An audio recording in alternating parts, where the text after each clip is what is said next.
Hey everybody, it's Mike Sullivan with Born to Shine. Today we have an amazing guest with us. Her name is Dr. Cecilia Massetti, and she goes by Cece, which I think is pretty cool. So thank you, Cece, for being with us today and carving some time out on a holiday. You're doing this on your day off, so thank you for making time for us.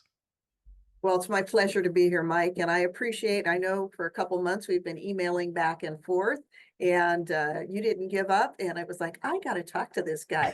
It's really, persistent here in a good way. So thank you so much for reaching out to me. No, absolutely. And thank you for being here. And, what's so interesting, you're overseeing 9 different school districts. That's enormous. Typically, a superintendent, as you know, oversee many schools, but you're overseeing 9 districts in Madera County in California.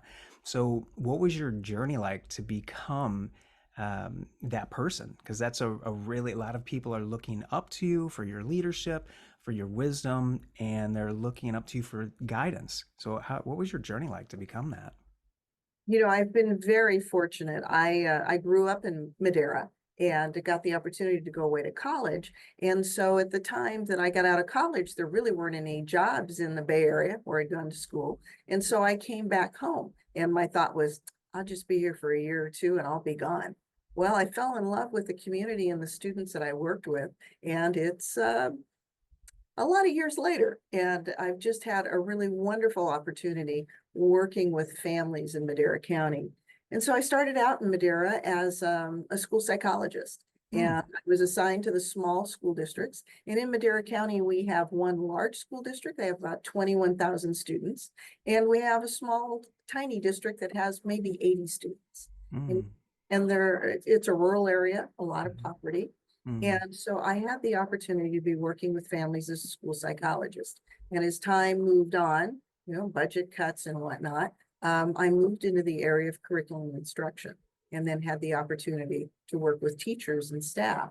And then as things progressed, I had the opportunity to create programs like the academic decathlon, pentathlon, mock programs for students. And again, another opportunity. I think this is what's really important, is that people opened up opportunities to me and I was able to take them. And I had the opportunity to lead the special needs programs for students that are special education. And then had the opportunity to move into the alternative education programs, where we work with at-risk students, at-promise students here. And we happen to have 2 charter schools, and focusing on construction and early childhood education. And Hmm. when we first started, it was criminology. And so we've had an opportunity to offer different ways of learning for students, because not every child learns in a traditional manner. And Hmm. those opportunities became available to me. I took them. I had great leaders who guided me along the way. And at a point in time, our leader was retiring, the county superintendent. And I said, yes, I'll run, because I really loved the people that I worked with, loved the work that I did, and had a family that was very service oriented. So I've been involved in community activities like the American Cancer Society. I've been a member of Seroptimus for many years. The Latinas Unidas, our local committee that just put on an event yesterday honoring Dr. King. And so Hmm. we have a wide community of interests, and everyone supports the schools. So it's been a great journey, a really great journey. That sounds like a magical journey, and one of the words that you used over and over, and I think it's such a beautiful message for whoever's watching this, is opportunity. Seizing that opportunity, and that others were presenting that opportunity to you, and then you took it. So that's just beautiful. How we all need each other. We're interdependent, right? Mhm. And seeing something in someone, and then encouraging them to go for it. So that's really beautiful. And when you were K through 12, when you were a kiddo, was there anything that you struggled with when you were in school? Because for me, I was bullied, and that exacerbated my predisposition to anxiety and depression that was in my family lineage. and it was just a train wreck. It was a really tough experience for me. So, whatever you're comfortable sharing, was there anything that you struggled with when you were in K-12? I think I was very shy, very, very shy. And there were people along the way that, you could be one of those kids because I was quiet, I didn't cause trouble, that you would just get forgotten and not encouraged. And so Mm, I would say probably my elementary years, I did well, but I think I was afraid of a lot of things. And mm, had the opportunity as I got into high school and college that people uh, mhm, pushed me. And, I think a lot of people have this experience where somebody tells you you can't do something. mhm, And I experienced some of that in high school and college that, oh no, you won't be successful here. mm, Um, and I think those experiences made me uh, try a little harder, um, step out of my comfort zone. And of course, there was a lot of support because, I think we all know if you have one significant adult in a child's life, it mhm. changes the trajectory of their life. And I had a lot of those adults along the way and a very supportive family um, that said, you can do it. That's incredible. It's beautiful what you shared. Thank you for sharing that. And there are millions of people that have felt that too, where they maybe felt overlooked or were told they can't achieve that or they never will or they're not good enough. And I love how you took that, Cece, and used that to fuel the fire within you, right? And you use, and plus another beautiful point you mentioned, worth re-mentioning for whoever's listening today and watching this, is that every kid is just one caring adult away from becoming a success story. And you had numerous caring adults and your family that believed in you. So yeah, that's so powerful. So thank you for sharing that too. And when now that you are overseeing 9 school districts with probably a bazillion schools, it's not even a word, I'm just going to go with bazillion, but a lot, right? And what are you noticing that's working well, Dr. Massetti, to support your kiddos, all of those beautiful little rock stars all over Madera County, with their mental and emotional well-being? Because we all struggle with that. So what are you noticing that's working well? And then what are some gaps that you'd like to see bridged in 2024 to help them even more? Well, we've been fortunate in Madera County because we are a small to medium-sized county in the state of California. There are 58 counties in California.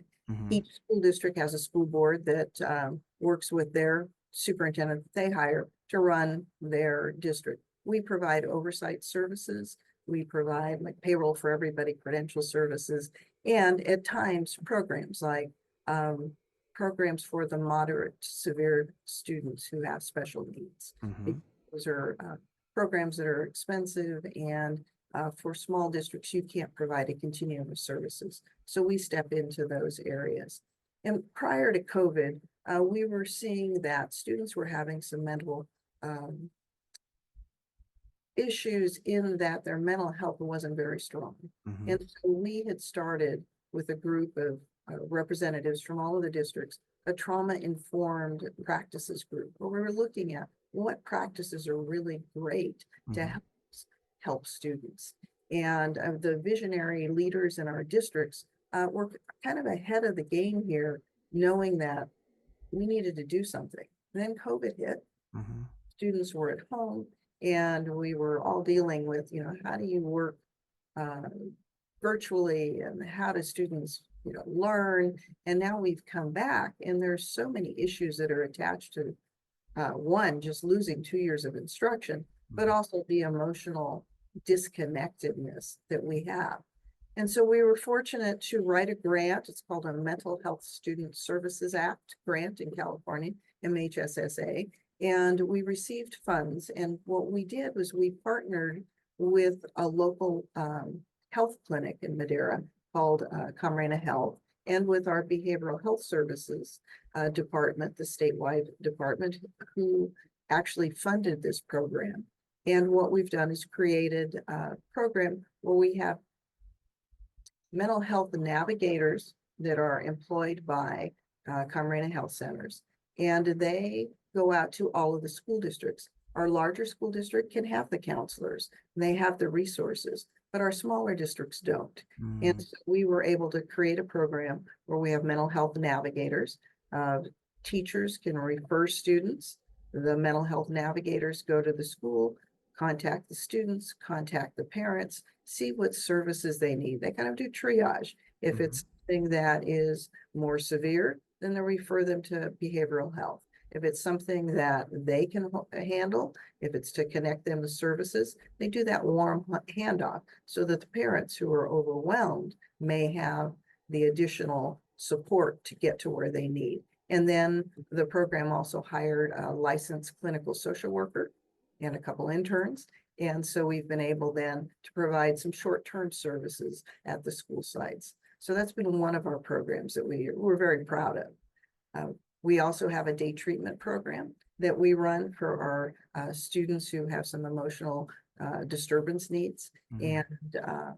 And so we are able to keep our students close rather than sending them off to non-public schools. It's a small program with a teacher, a couple support staff, Mhm. counselors, psychologists at a small site.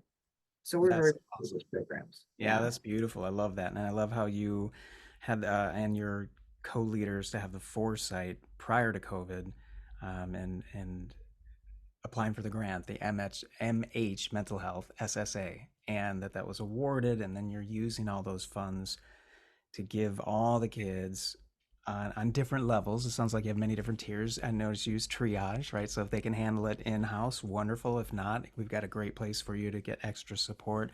And not only the students, but the families, the parents as well, that are overwhelmed. So that's awesome that you have that in place. So beautiful. Well, thank you. And, we also had another program, it was a reading program where we were able to buy books. Hmm. And it was called a readership grant. And Hmm. so thousands of books, and we're able to get those out into children's homes, but Hmm. also worked with not only our clinics to have books there, but we have Valley Children's Hospital in Hmm. our community. And so we were able to provide books for them, and also the Ronald McDonald House where families stay when Hmm. their children are at the children's hospital, and able to provide book carts so that kids and families had some books to read, and could talk about the stories and whatnot in the books.